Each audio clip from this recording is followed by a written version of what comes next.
கடுகு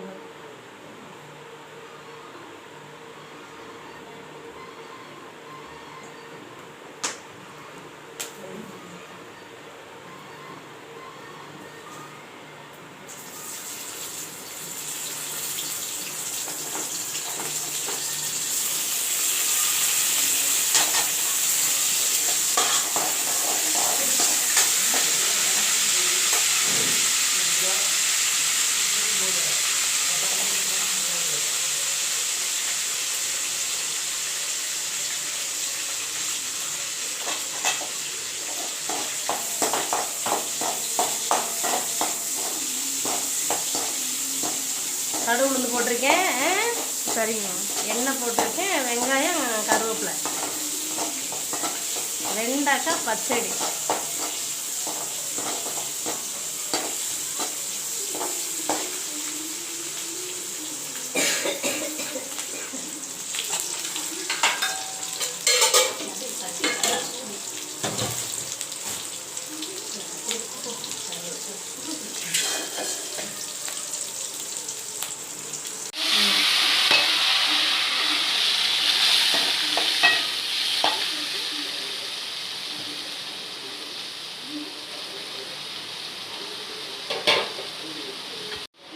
உப்பு கொஞ்சம் தூள்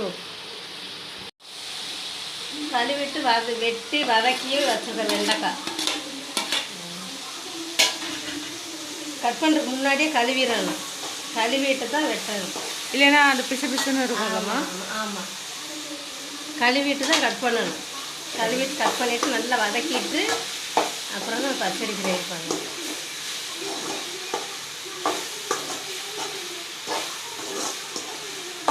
இதில் கொஞ்சம் பூண்டு தட்டி போடணும். அதில் பூண்டுப்பா. சரிங்கம்மா. பூண்டு இப்போ நச்சு அதில் போட்டால் போதும், டேஸ்ட்டு. வெண்டைக்காய் நல்லா ஸ்டார்டிங்லேயே வதக்கிறேன், வெட்டிட்டு கட் பண்ணிட்டு வதக்கிடுறேன். அப்புறம் மறுபடியும் தக்காளி கொஞ்சம் கூட 2 பழம் போட்டு அந்த தக்காளியிலேயே கொஞ்சம் எண்ணெயை மட்டும் கூட விட்டு அப்படியே அதிலே கொஞ்சம் தண்ணி ஊற்றணும். சரி,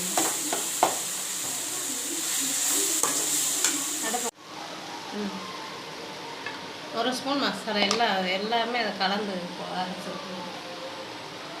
எல்லாமே வீட்டில் அரைச்ச தூள் தான் அது. அது போட்டுக்கிறேன் நான், அவ்வளோதான்.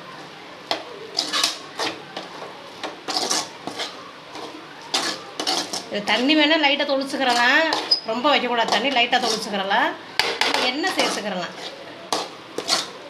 அடி பிடிக்காம அவ்வளோதான், முடிஞ்சிச்சு.